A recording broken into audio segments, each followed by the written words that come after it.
what you have to do to get your heart right is this one simple thing. You have to fall in love with self. You got to just say, look, this is who I am. This is what was handed to me on the life cycle. And just deal with it. Say, this is it, you know. I'm not going to get another self. Who I am is who I am. You know, quit comparing yourself to whether you look like other people or what other people have, and fall in love with self. There's something about you that you like about yourself. Take that and magnify it. You know what I'm saying? You might scratch your behind a certain way and you go, man, I do that shit good. But whatever it is.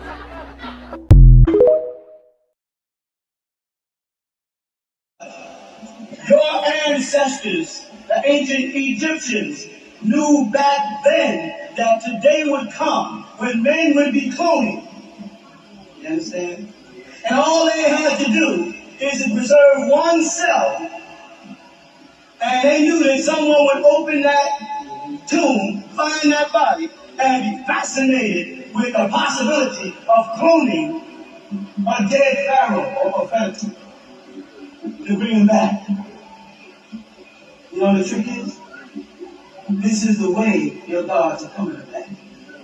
Man thinks he's fooling the ancient Egyptians by going in there and probing. They're letting them find. They let Carter find the tomb of Tutankhamun. They're letting them have all these newest discoveries right at the year 2000. They're finding new survivors every day. They open up news all the time. And they now have the science to what? To clone. They didn't need them to do this in 1960. They didn't need them to do it in 1970 or 80 because they haven't mastered the knowledge of cloning. Again, I repeat.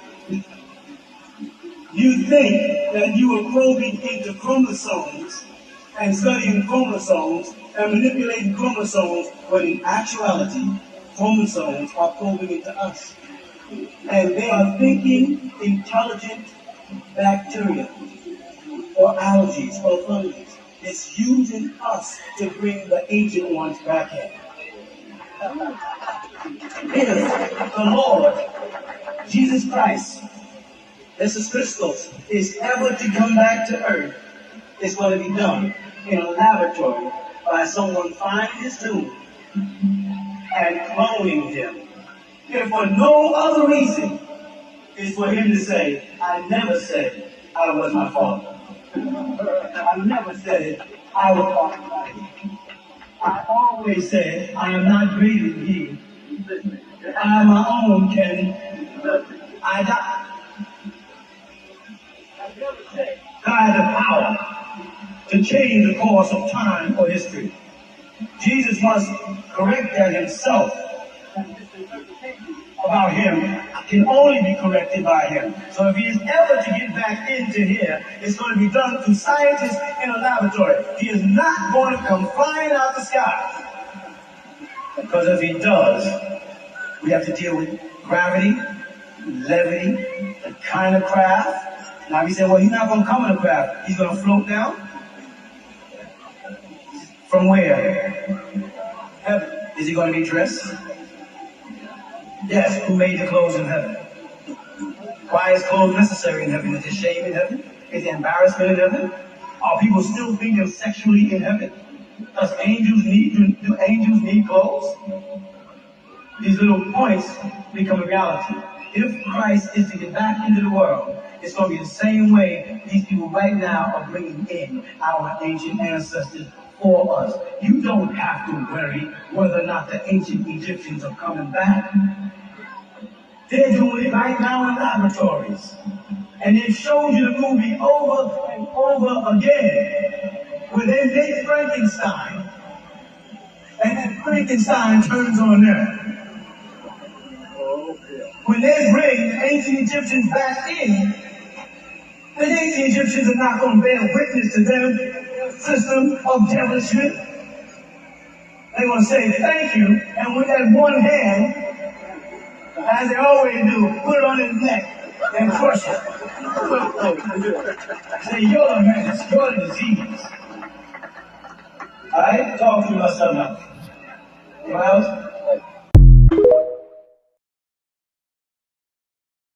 Why would I give a damn what shape the motherfucking earth is? Why would I give a fuck about some shit like that? I will have no choice but to still live here and pay bitch ass bills. Shut up.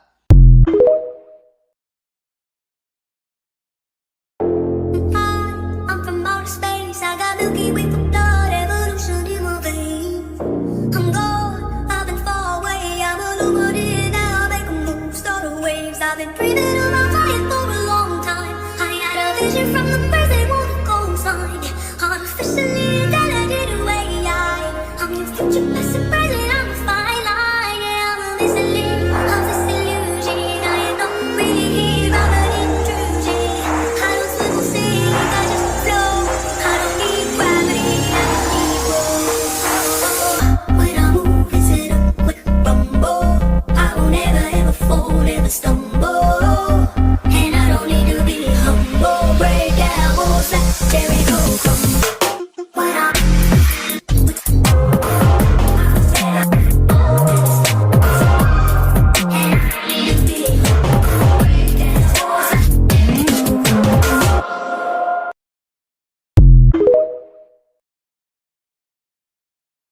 That's because that's not a flat Earth map. You need the Gleason's map so that you can see Japan, Pearl Harbor, us. Oh, that makes a little bit more sense.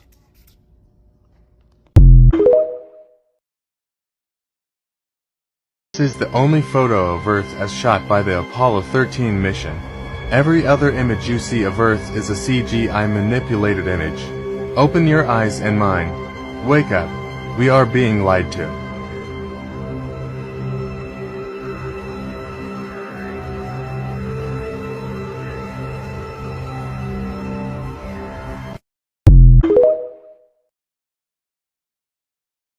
Let's see what pilots think about Earth. Did you notice any curvature while we were up there? No. No? What'd you see while we were up there? This is the blue sky, white clouds. Yeah, is it flat or? Pretty flat. Pretty flat? Yeah. Okay, thank you. I was reading a lot of stuff on the flat Earth. Okay, yeah. True. It's true? Yeah. Okay, alright, cool. Alright. God bless, brother. Did you notice any curvature while we were up there? Curvature? No. No? There's no curvature? It's just all flat. Casey, how are you, mate? Pleased to meet you guys. There's no way there's curvature. We're round the flat, aren't we? Definitely. We are, aren't we? Thank you. Most pilots know their plane is flying over a plane. A stationary plane.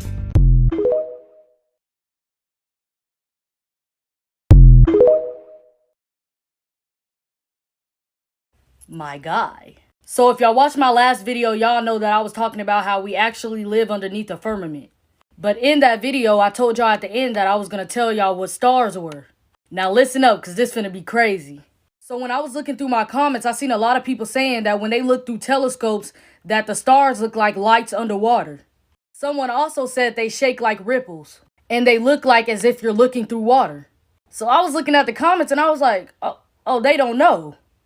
They don't know what stars is. Woo! Well, let me tell you.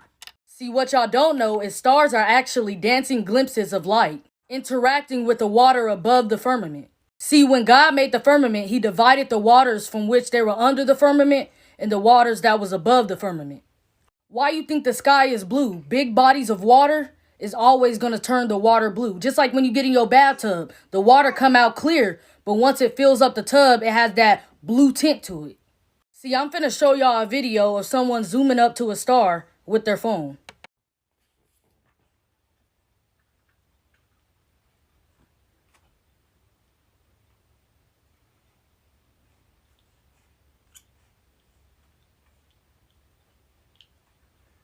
See, those colors that you see coming off of the stars are based off a wavelength interval and frequency interval. Now listen to that word I just said, frequency. Alright, so now I'm about to show y'all a video of a scientist creating a star and saying what you need to create one. This star in a jar is made when a sound wave is passed through a small bubble inside a flask of liquid. And this sound wave makes the bubble do something remarkable. First it expands, then it collapses. And this collapse happens so violently that vapor molecules trapped inside the bubble slam together and heat up so much that the bubble gives off an incredible burst of heat and light, several thousand times a second, giving the appearance of a star. Woo! So keywords: sound wave, frequency, water bubbles. A strong sound wave, frequency, creating such a strong force through a water bubble that makes it collapse and burst into light, creating a star. Now remember when I said that the color of the stars that keep on changing is based off a wavelength interval and frequency interval. Now God said, in the beginning was the Word, and the Word was with God, and the Word was God. He said, let there be light, and there was light, creating light with the sound, vibration, and frequency of his voice. The Word is God. He created those same stars using the frequency of his voice and using the water bubbles throughout the water above the firmament. His voice was so powerful that it allowed the bubbles to collapse, making dancing water glimpses of light. See, Japanese scientist Masaru Emoto came up with a new way to capture messages through water. He took samples of water and freeze them at -25 degrees. He'll then analyze the water after a few hours underneath a dark field microscope with photographic capabilities in a lab in a constant temperature of -5 degrees. He'll then test out different audio frequencies and human sound vibrations on each sample. He focuses on human vibration energy, such as thoughts, words, music, and how it affects the molecular structure of water. Here's some of his results and works of him doing it, using different sounds and words, creating different shapes on the water, as so. It's similar to the way somatics work. Basically, as the pitch and the tone increases, geometric patterns will form and become more complex. Somatics, or sound frequencies in water, resembles the pulsating pattern of what an actual star looks like when zoomed in. Different frequencies and sounds and vibrations in water created the different forms of dancing glimpses of light.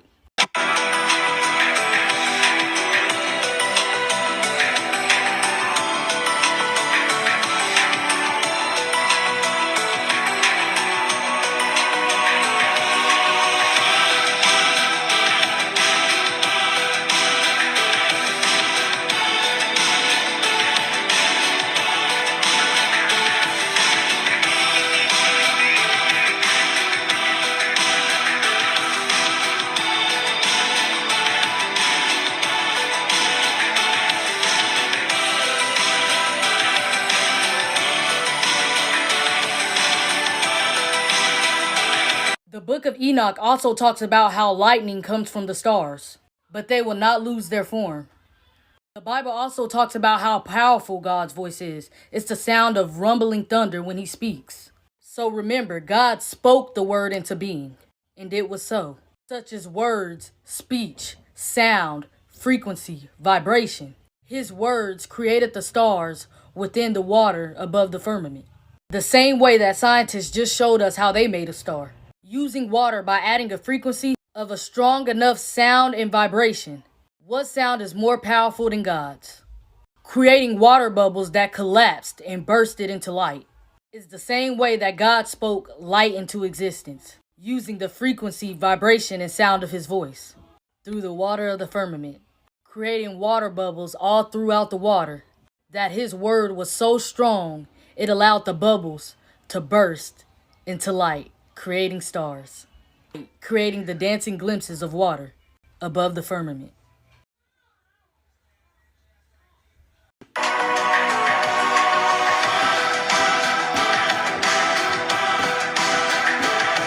So always remember, in the beginning was the Word, and the Word was with God, and the Word was God. The Word, frequency, sound, vibration, speech, sound wavelength. Whew. What a God.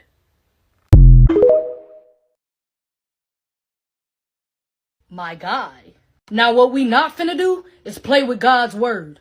Now if God said he laid the earth on its foundations and put a firmament over us, then that's exactly what he did. See, in the Bible, God told Isaiah the difference between a ball and a circle. God knew exactly what wordplay he was using in the Bible to describe the earth. In the Bible, God also speaks about the four corners of the earth. A ball does not have corners, but a flat surface do. Now, when I say four corners of the earth, this is what I mean. The same way that man made a compass, a circle compass, and put north, east, south, and west, I'm speaking of exactly that. God also says in the Bible that he set a compass upon the face of the earth. Now, remember when I said that God made the earth as a compass? Okay, so let's talk about it. Now, the compass only recognizes north. North always points towards the center. Hint, the North Pole. Any other direction is only based off the direction of north. How could a compass point south on a globe if they are saying that south is downwards? East and west are curved lines that constantly readjust to align with north. So y'all question is, how come when I'm flying in a plane, I end up in the same place I came from? Well, that only happens with east and west. So if you say that you circled the whole world and ended up in the same place, that's because you were going east and west. But let me tell you something, traveling south is a whole different ballgame. See, because south is any direction leaving the center.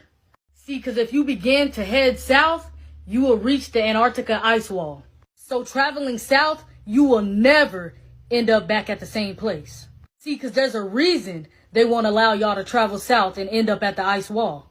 Like, bruh, come on. Even the compass don't want you traveling south.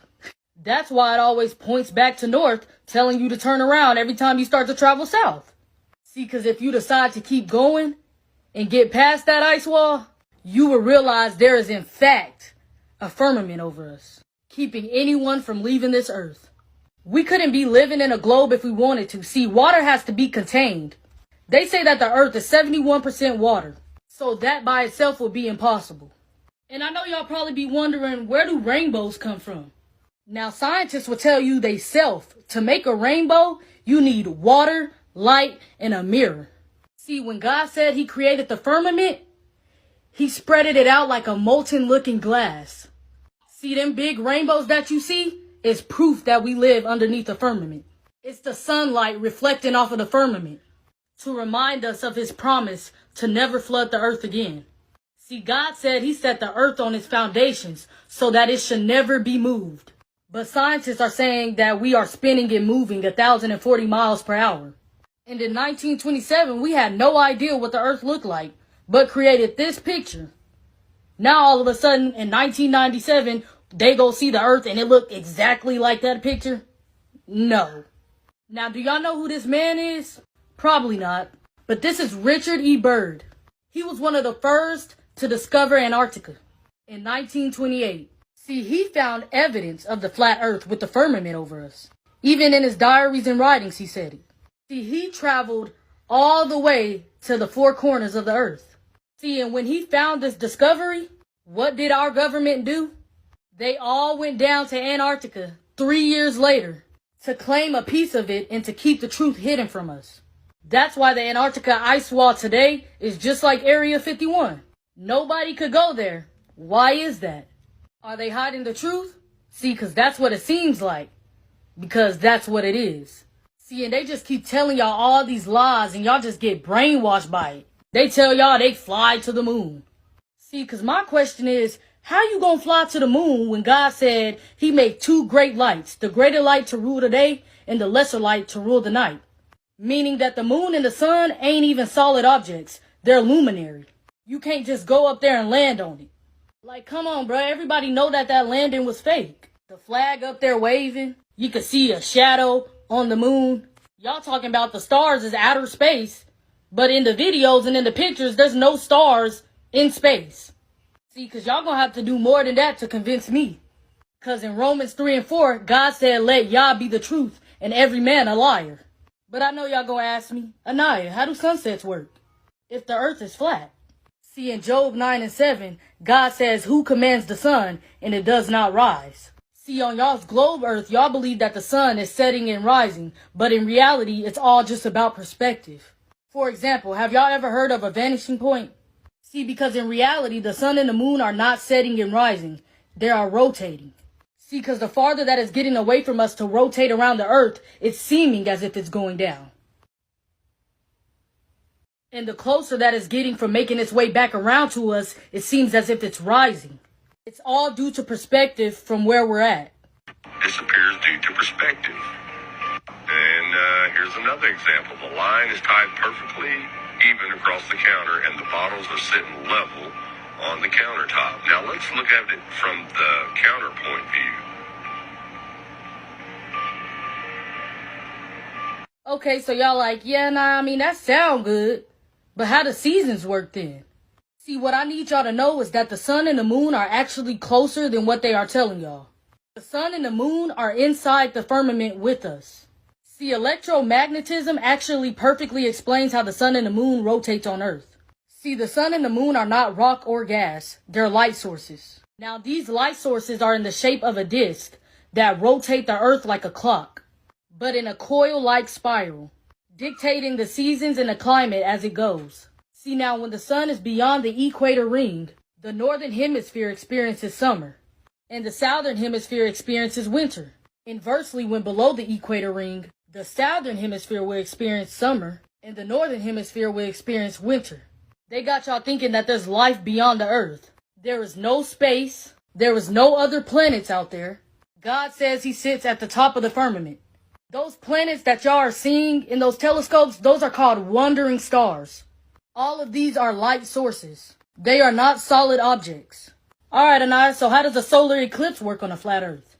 And why can't we see stars during an eclipse of the sun and the moon? See, God says in eclipses, the sun will be turned to darkness and the moon to blood before the coming of the great and glorious days of the Lord. As so, see, a solar eclipse happens when the sun and the moon decides to rotate over each other.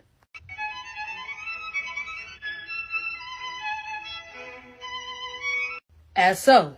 Okay, so why can't we see stars during a solar eclipse? See, God says immediately after the distress of those days, the sun will be darkened and the moon will not give its light. The stars will fall from the sky and the heavenly bodies will be shaken. So why can't you see stars during a solar eclipse? His word tells you everything you need to know. There is nothing outside the firmament that they know of because they can't get past the firmament. God tells us he placed water above the firmament. All these people didn't have the same vision for no reason.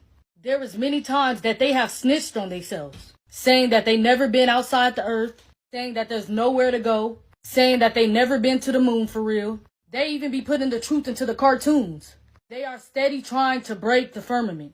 They trying to nuke the firmament, sending rockets up there to break the firmament. They trying everything in their power. And as a matter of fact, my next video, I'm going to be showing y'all videos of them really saying they ain't never been to the moon. I'm going to be showing y'all videos of them trying to nuke the firmament, them trying to send rockets to the firmament, and even putting hidden truth into these cartoons and movies. These people know exactly what they are doing, and they know exactly what the firmament is. I'm telling y'all, that's exactly the reason why we can't go to the Antarctica ice wall. You can't fly over it. You can't do nothing. They don't want you seeing nothing, knowing nothing. Because they know once we find out that there is an end to this earth, that we gonna know the Bible is the true history of this world. And I want y'all to know that there is no other planets outside of this firmament. When God said he created the earth, I'm pretty sure he would have said, I created Saturn, Mars, Neptune, and Venus. He calls those wandering stars. And I want to tell y'all so bad what stars are, but y'all can just see it in the next video because I don't have time to actually explain it right now because I only have 10 minutes on TikTok. But when I tell y'all the truth about stars, it's going to blow y'all mind. See, because what I want y'all to know is back in the day in them old Bibles, before all the wordings was getting changed into their own interpretation, in 2 Samuel 11:11, it said that the earth was flat. But that was before they started changing everything, so people wouldn't know the truth. And that's why God said those who took away from his word and added to his word will be greatly punished. So the whole point to this video is, let Yah be the truth and every man. If the earth is flat, why does the day last 24 hours everywhere, but with different amounts of daylight? Let's break it down, because this question alone has made countless people stop and think twice about the world they live in. Picture this. You wake up in New York at 7 in the morning. The sun is rising. At that exact same moment, someone in London sees the sun much higher in the sky. And someone in Australia, they're getting ready for bed. We're told this happens because the earth spins like a basketball. Sounds neat, right? But there's a massive problem nobody talks about. If Earth were really spinning at over 1,000 miles per hour, why don't you feel it? Why doesn't the atmosphere blow apart? Why don't planes have to constantly fight the spin just to stay on course? That's the conflict that makes this story interesting. Because once you question the spin, you're forced to ask, is there another explanation for day and night? Now just imagine the Earth not as a globe, but as a flat plane. The sun, not 93 million miles away, but small and local, moving like a spotlight in a perfect circuit above the Earth. It's not lighting the entire surface at once. It's simply illuminating the areas it passes over. That's why everywhere still experiences a 24-hour cycle, but the amount of daylight changes depending on how close the sun's spotlight path is to you. Think about summer in the United Kingdom. Long days, short nights. Why? Because the sun's circular path is tighter, closer to the north, so it spends more time overhead. Then winter comes. The sun's circuit stretches farther out, giving less direct light and shorter days. The same cycle explains every season on record without requiring a tilted, spinning ball. Let me give you an example that might blow your mind. In Alaska, the sun can be visible for nearly 24 hours straight in summer. On the globe model, this happens because of the tilt. But on a flat Earth, the same effect is created by the sun's tight inner circle, where its spotlight never dips far enough away to leave the region in darkness. One model is filled with math and theoretical tilts. The other uses simple geometry and direct observation. So here's the real change. Once you realize day and night can be explained without a spinning globe, you start questioning everything else you've been taught. You begin to see the cracks in the globe narrative. Why airline routes don't make sense, why time zones line up perfectly with a spotlight sun, and why ancient civilizations all describe the Earth as flat. At some point, everyone reaches a crossroads. Keep walking the familiar path, or pause and actually look at the world for yourself. You don't have to decide anything right now. Just notice what your instincts say when you really pay attention. Curiosity is the first step. If this sparked even a single question in your mind, stay tuned. The journey doesn't get louder from here. It just gets deeper. This might just be the best flat Earth proof you'll ever hear. We're told that our planet is spinning at a dizzying 1,000 miles per hour, while orbiting the sun at 66,600 miles per hour. On top of that, we're chasing the sun through space at nearly 500,000 miles per hour. It sounds like we're basically spiraling through the universe, never returning to the same point, right? But here's where things get interesting. Have you heard about the Georgia Guidestones? One of the stones had this tiny hole drilled right through the center. If you looked through it, you could always, and I mean always, see Polaris, the North Star. No matter the time of year, day or night, that star stayed perfectly in place. Now think about that. If we're moving in all these different directions, how could Polaris stay fixed in that spot for 40 years? If the Earth is flying through space in all these crazy motions, the position of the stars should change constantly, right? So why did the North Star remain perfectly aligned with that hole? It's impossible unless our understanding of the Earth's movement is way off. And here's the kicker. One day someone destroyed the Guidestones. It's almost as if they didn't want us to keep asking questions. Now let's switch gears for a second and talk about something we all use, compasses. Ever noticed how a compass only points north? It's like it's obsessed with the North Pole. Everything else, east, west, south, is just a reference based on where north is. But here's something that will make you think. What happens when you head south? If you travel east or west, you'll eventually loop back to where you started, no problem. But south? Oh, that's a whole different ballgame. South is any direction moving away from the center. And if you keep heading south far enough, you'll eventually hit the ice wall. Yeah, the ice wall. The one they say surrounds us. And once you hit that, guess what? You're not looping back to your starting point. This is why they don't want people traveling too far south. It's almost like the compass is subtly telling you, turn around, go back to safety, and for good reason. Because if you keep going past that ice wall, there might just be more land, more secrets, things they don't want us to discover. So what if everything we've been taught about the Earth isn't quite as it seems? Maybe there's more to explore, more to understand. And maybe, just maybe, that's why they keep us so focused on going east and west. Keeps us on the loop, literally. Now, if this got your mind spinning as much as our so-called planet, make sure to check out more videos like this on the page. There's so much more to uncover. American dream is not my dream. It was a dream fed to me, even since a child. They do it really young. Even as a kid, it's like, what do you want to be when you grow up? And then that's how they start conditioning you to believe that your whole purpose of existence is working. So then, as a young child, you're like, I'm going to be this, and I'm going to go to this college, and I'm going to do that. And they keep you in this loop so young. Just constantly wanting to do this, constantly wanting more, and never really feeling alive and joyful for what you have right now. Just to be a kid. Even as a child, you're in such a hurry to get older. And it's like, no. Embrace youthfulness. Embrace play and joy every day. Embrace presence. There's no need to constantly desire and acquire things. You go to other places in the world where they don't have all these curated realities, and these kids, their dreams are to see their parents again, to get some food to eat. And then it makes you really sit and think, like, what the hell is this world? What the hell world am I living in?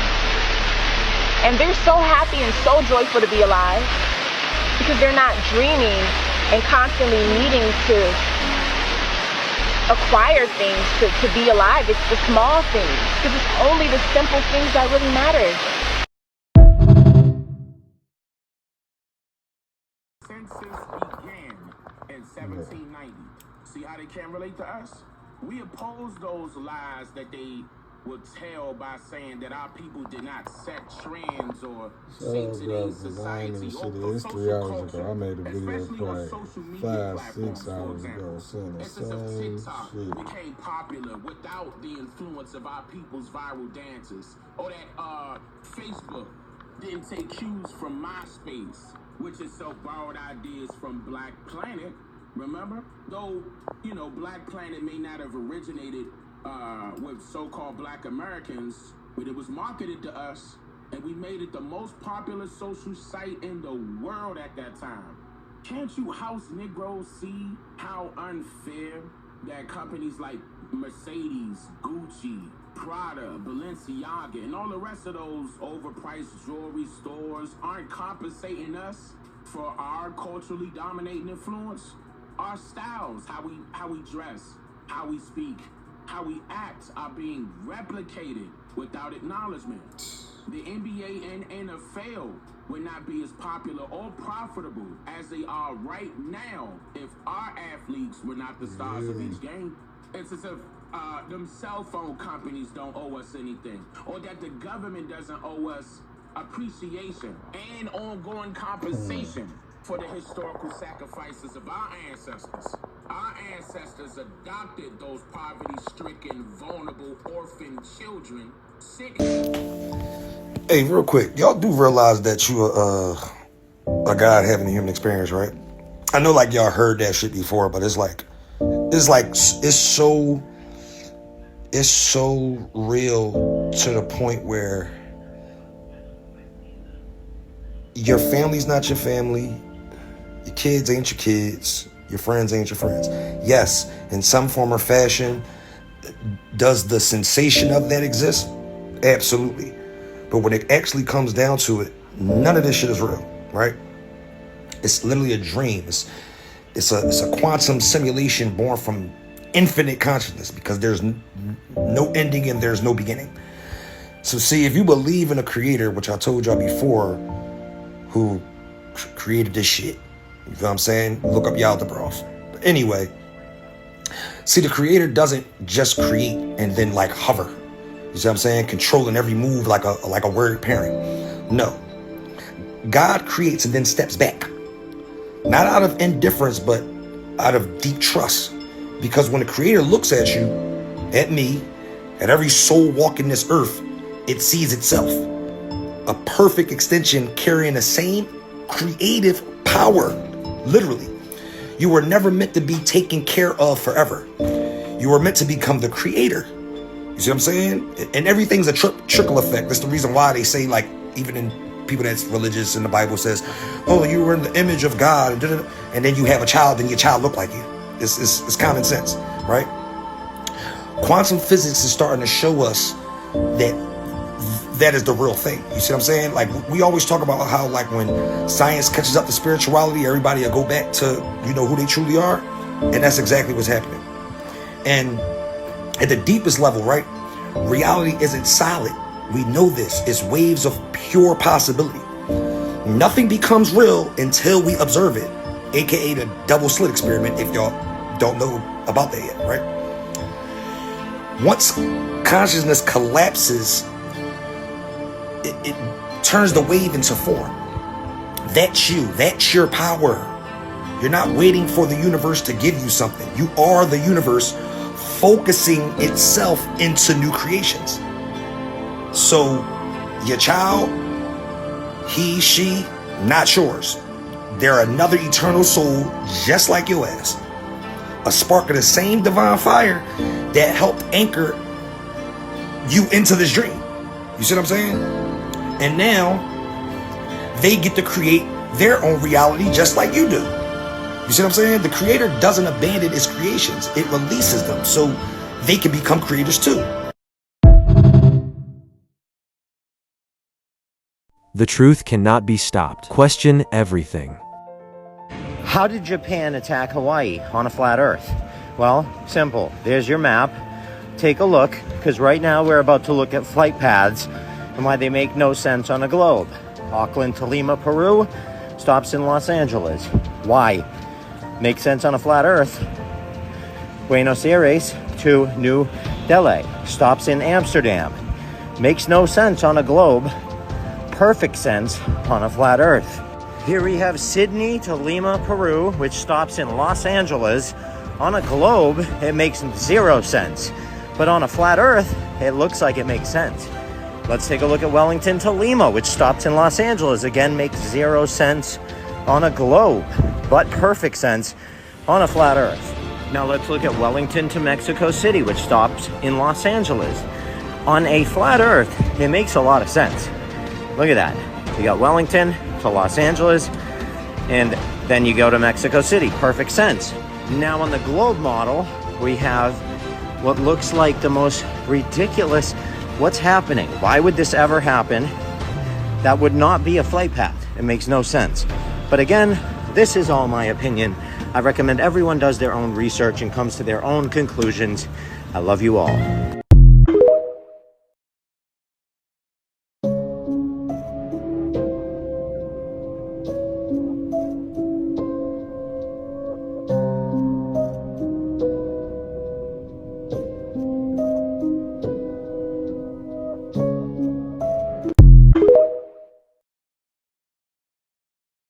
One of the most insidious lies ever sold to the public, the vanishing race. These myths were not organic. They were manufactured, pushed into the public consciousness by a network of elites who needed indigenous erasure to be complete. Edward Curtis wasn't just some well-meaning photographer trying to preserve Native American culture. He was a weapon of mass deception. His work was instrumental in crafting the myth of the vanishing Indian. His staged, manipulated depictions of indigenous people rewired history, embedding a false image into the public psyche, one that still clouds the truth today. The North American Indian was a 20-volume series with over 40,000 photographs, and you'll never guess who it was funded by.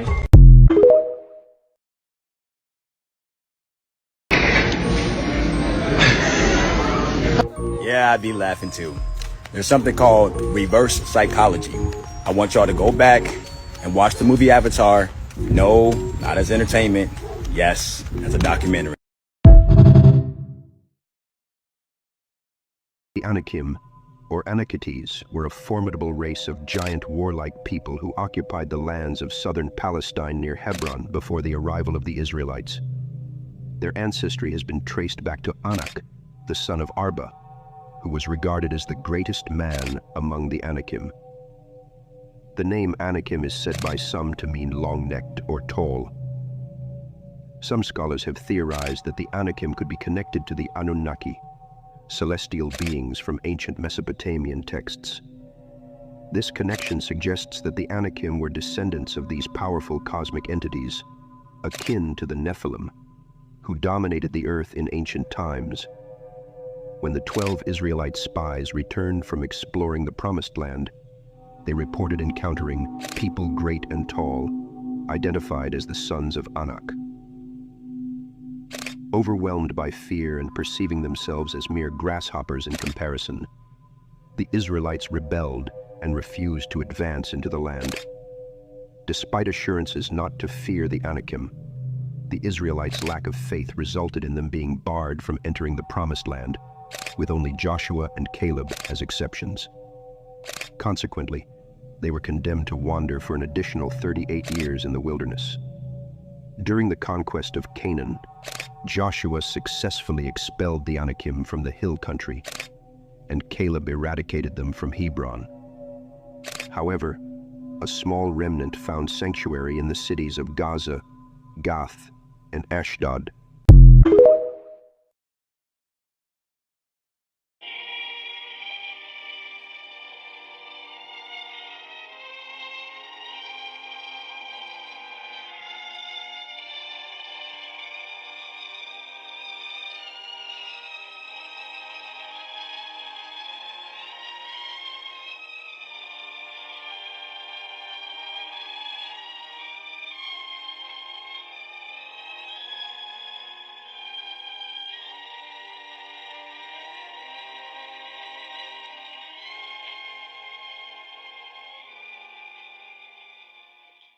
Thank you for watching. Have a blessed day.